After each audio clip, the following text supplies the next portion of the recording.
我想借住今次機會啦，我明白大家喺近期嘅事情大家都好悲痛。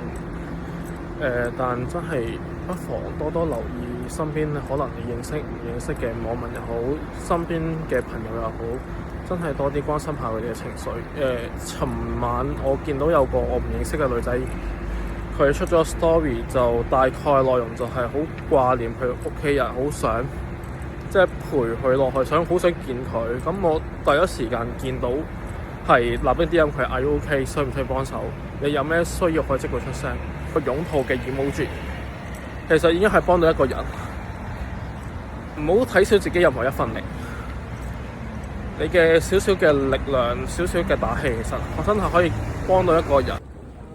今日係死難者嘅頭七，希望大家可以默默地默哀，同時香港人為災民打氣，勇敢地活下去，大家加油！